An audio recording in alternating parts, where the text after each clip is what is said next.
raayyaa hirrisa biyyaa jee gaafaan anaasa'u meeqa keessantu yaadatame awwaaniin keessa beekurraa hin haasawa beekta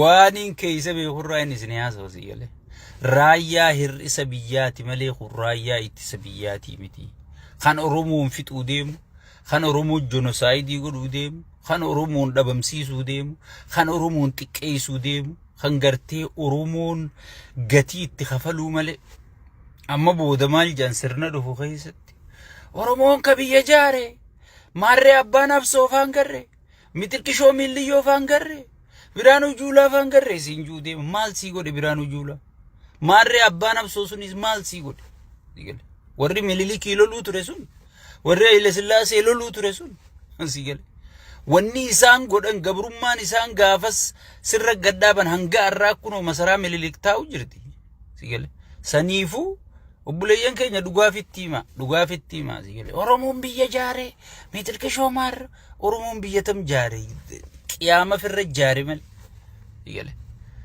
saniifuu dhugaas walitti himaa hojii yaa'uun dirqama jechuudha si gale dhugaa walitti himaa hojii yaa'uun dirqama kana hundaasi walaa khazaa walii qabnee guuta keenya inni matarra naqannee yaa'uun we are tired man share godheeti waliin gahe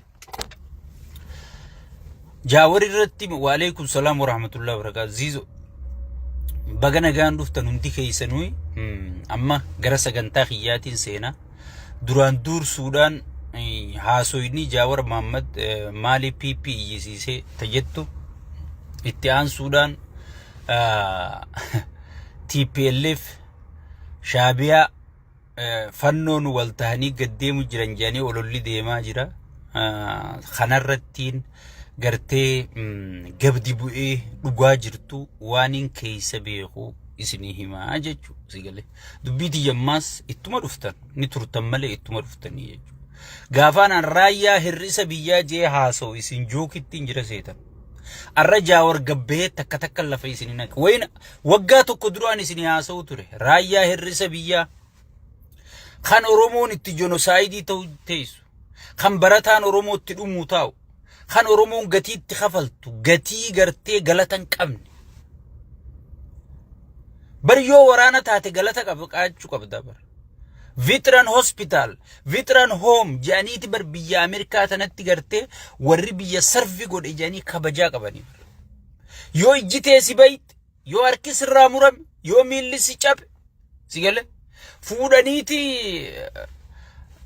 wanta si darbanii tajaajila hospitaalaa tokko waraayyaan itti isaan qabu mana barnootaa tokko achirraa gale kan itti baratee barumsa isaa fooyyeeffatee dalagaa nagayaa barbaaddatu amma biyya tana yoo kolleejjii murtee deemte gaafa dhuftu kolleejjiin firiidha siif si gale mootummaan kabar godheeti kolleejjii san xumurattee dalagaa bireedduu deemtee seentaa jechuu kabajaadhaan have you ever serve US military sinja waraqaa hundooggii guutu si gale hangas takka waraanni kabajaa qaba jechuu biyya guddatte tana keessatti hangas takka waraanni kabajaa qaba jechuu soo waraana gartee kabajaa qabuu miti jechuu waraana kabajaa qabuu miti kan gartee amma namni itti fixu dhiifama so waraanni gartee waraanni kabajaa qabaachuu qabaa jechuu amma duraan isin haasa'e raayyaa hirrisa biyyaa itti malee kun raayyaa ittisa biyyaatii miti jeetiin isin haasa'e ture jechuu si galee arra kunoo gootonni keenya hundinuu dhufanii waan kana adda isinii baasanii bagga gartanii isiniin ja'a jechuu amma gara sagantaan dhufeef ittiin ciya duraan duursuudhaan jaawar Muhammad nama qabsoo tanaaf gatii kafale yaada tokko irra waliif galla anis yaadaan irra mormuuniin qaba garuu dhugaa inni qabu walii kaa dhugaa abiyyiis qabu kaayaa fi sigalee dhugaa qabnu walii kaayaa abiyyummaan sunu yoo dhugaa qabaate dhugaa kaayaa fi yoo waliin tarkaanfanne fuulduratti tarkaanfanna malee waan dheengadda dabarte gartee fuutee zeeroo gootee sigale bakka khaleessa irraa haatiif zeeroo godhaa dhuftee bakkuma irra jiru magaalaa namichi haxaayoo natti faarsite kun gartee gurra nan seenu jechuudha sigale jijjiirama kana namni gartee diaasporaa faca'e diaasporaa gartee gosa gosatti paartii jaarrate diaasporaa ganda ganda jaarrate sigale namni gartee wali qabee jijjiirama arra gartee qaallichi kun hattuu ittiin gartee biliyeenara godhe durriyyee akkasaa barandaa jalaa wali qabatee gartee wadala gartee nyaatee dhuguu malee gaafiin gaafanne waa takka keessa hin jirre wali qabatee arra ittiin baacu kana eega rabbiiti ani waan kana gartee ittiin kakadha Jawaar Mahaammadiitu Oromoo walitti qabee fidee jechuudha. Jaawaris akkanuma zeeroo irraa kaasee finnee jechuudha. Qabsaa'ota gartee dukkana keessa itti baqanii itti caphanii sigale itti caphanii akka ulee warri fiigu walitti dabarsu kanatti sigale ulee walitti dabarsanii ulee Jaawaritti dabarsanii jira jechuudha. Sunillee galatoonfatamuu qabanii jechuudha. Mee qabsaa saniini Jaawar fuudhee qaallicha kana dabarsee booddisaa qaallitti taate jechuudha. Mana tuqaanaa keessatti hidhaa taate jechuudha. Sigale nama harree khoobe galanni dhuufuu jedhante Oromoon hoggimamaayitu. So arra kan ittiin bashannanu jiran kun kan ittiin miliyeenara ta'an kun kan hoteela ittiin gartee Atlaantatti airportii biraa hoteela ittiin bitanii maqaa firaa hundaanii gartee asibbitu jiranii jechuu baalagizeen miizeen shimallisii gale maqaa firaa hundaanii hoteela biyya alabbitu jiranii jechuu sigale so kan ittiin akkana ta'an kun qabsoo gartee anaa fi ati Jaawarfaa wajjitaanee itti caccabnee itti gartee itti baynee itti waan qabnu gargaarree asiin geenyeeni jechuudha. Arra gartee silaahu quba kanuma jiidhu arraaban jedhanii warra hektaara harkaa qabu warra kondominiyeemii harkaa qabu warra maallaqa qabu jechuu kan isin faarsitan. Sigale dhugaa bira namni dhaabbatu xiqqaadha jechuudha. Arra Jaawar dhugaa harkaa qaba malee maallaqaa sin qabu. Qeyroo akka duraanis sosoosanii sin qabu. Garuu nama dhugaa beeku qofa dhugaa isaa galchaafii jira jechuudha. Gaafa dheengadde isin wayyaanee wajji biyya qabachuu deema way jedhanii warri arra abiyyi jala gale kun akkana jawwee hojii asirra kaayyatee yaa'uun san yaa Jaawar karaan kun si khasaara jenneeti dura dhaabbachuu turree jechuudha.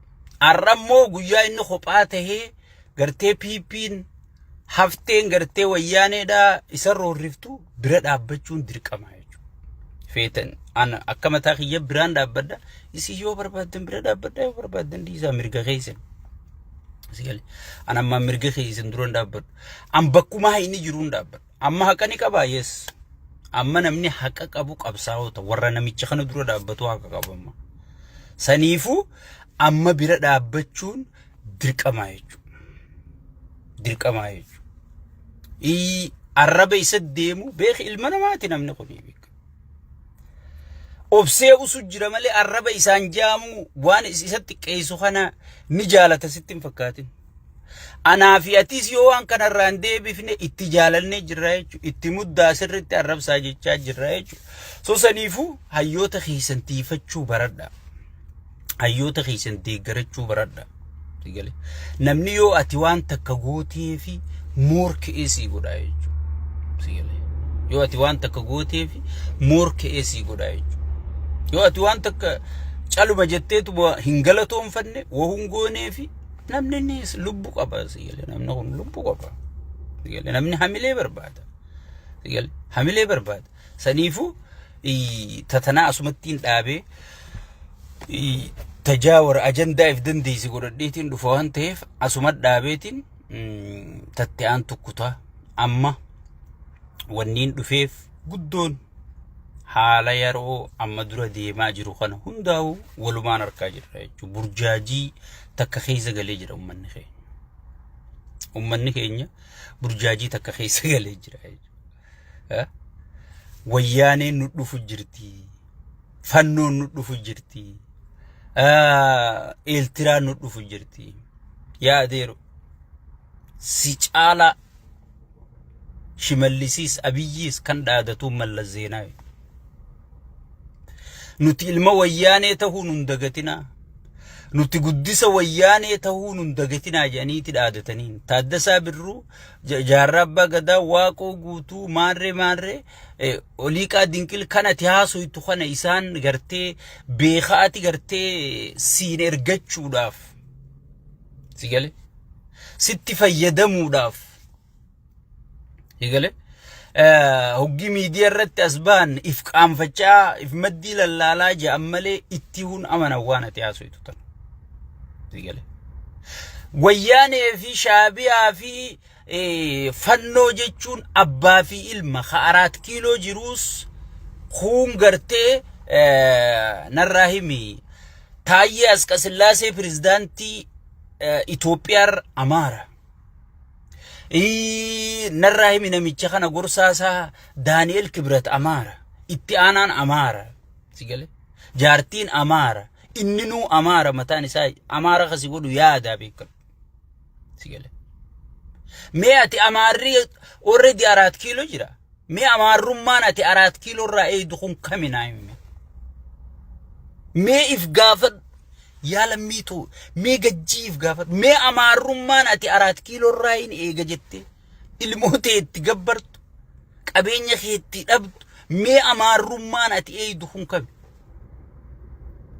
kana miidha jettu mililik bara 4 kiiloo jira sigale mililik bar du'aan ka'eeti haasawu jira adwaan lolli mililikin jifate bar faarfameeti qeeroon isaan ichi geeysite arrabsamaa hidhamaa gidirfamaa caccabsamaa jirtii bar sigale caccabsamaa jirtii bar mee Amaarrummaan ati firraa eeydu kun kaminaa Amaara jechuun yaadarra walii gallee beekan anamma yooni yaada mililika baadhaan mililiki mataan kiyya siifin hima yaada bifaa miti amantii miti yaada namicha sanii qabaannaan ati namicha saniin tokko sigale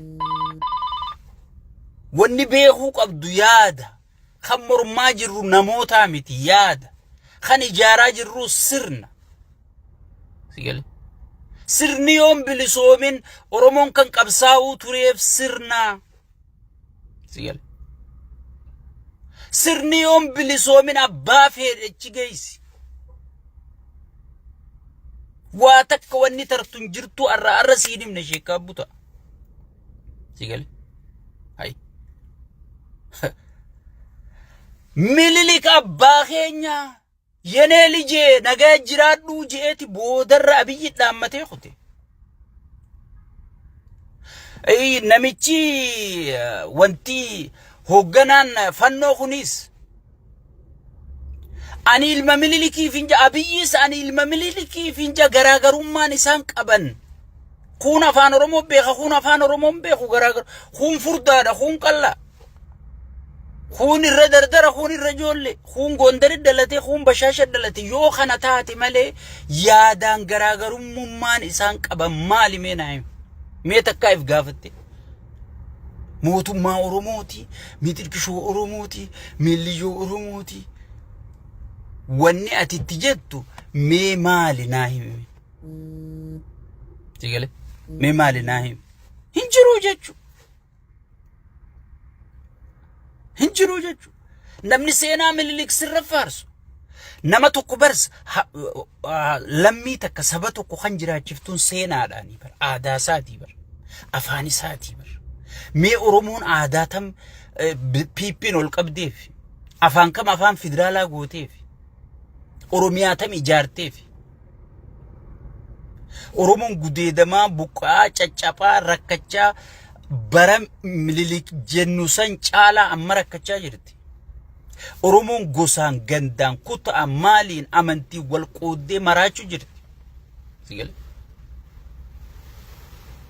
maraachuu jirti mee tokkummaa keenya keessa cimemo afaan keenya keessa kabajamemo aadaa teenya keessa kabajamemo sigale waan qabnutti arkannemo tan qabnutti dhabne meenaa himi sirna kana sirna Oromooti jettu kana naa himi ilma Oromoo 4 kiiloo jiraasin jamee maal arkatti harreen ilmoo ba'arra buufattii jette Oromoon hoggi mammaayitu. Harreen ilmoo ba'arra ilmoorratti ba'aa buufattii jedhan.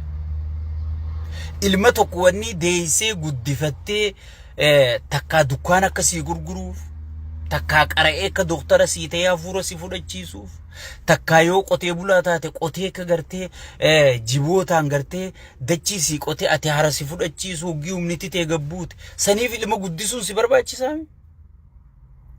Mootummaa wanni qabaachuun si barbaachisuuf kabajaa ta'e ittiin eeggachuu, afaan keetiif aadaa ta'e misooma kee ittiin guddifachuuf. Yoo misooma kee jeese, yoo si jeese, yoo ilmoo si jalatti jeese, yoo si gudeede, yoo si buqqise, yoo abbaa gadaa sirraa rashan, mee Oromoo ta'uun isaa maal sii godha? Naayim, ilma kee ta'uun maal si fayyada? Mee naayim. Tanaaf gaafattee beeytaa takka. Warrichi gad dhufaa jiru sun hundi bara obboleeyyan isaati.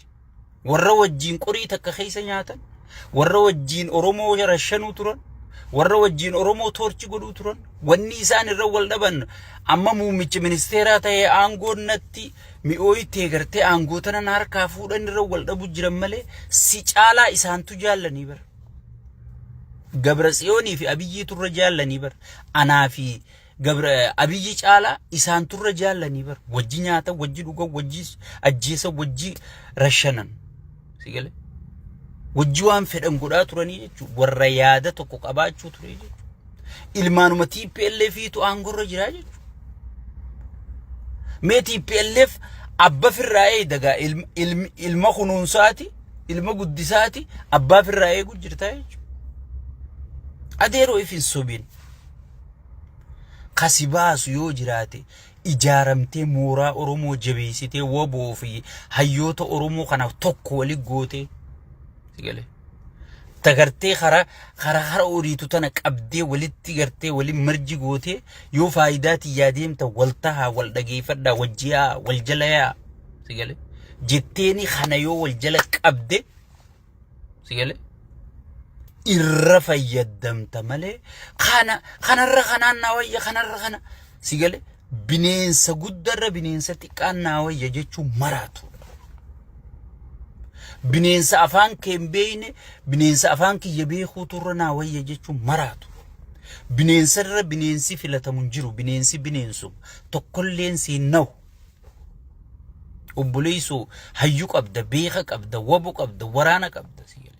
Maal taate aktiivisti qabda akka sheekaa butaa kana fa'a dhugaa sitti hayyoota qabda akka Jawaar Mohaammed akka Taayyee Dandayaa akka maaliin siin jaga hayyoota kana lakkaaye sigale kana qabda mi maal dhaba qabaatteeti sigale lakki ilmummaa naan ajjeesu abbaan natti hin dhufinii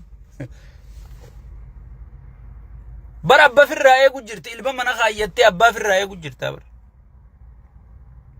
TPLF fi Abiyyi jechuun abbaa fi ilma. Waa takka garaagarummaan isaan qaban hin jirtu.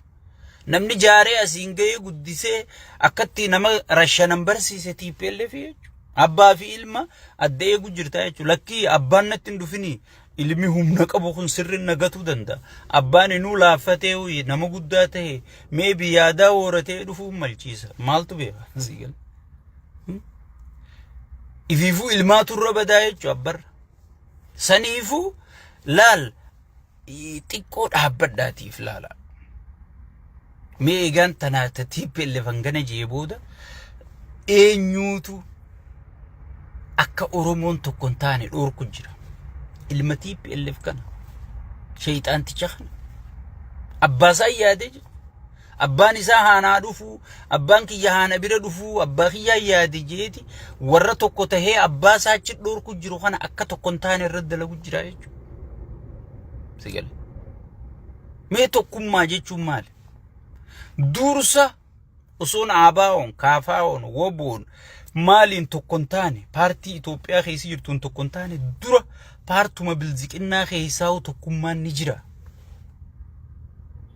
Hoogganaan jabaan tokko paartii ifii keessa tokkummaa uuma dursa. Mana ifii qulqulleessa. ifiifuu qulqulluu miti maal qulqulleessa qushaashni maal qushaasha qulqulleessa keeysisaa qushaasha mee keeysootam qulqulleessa naayem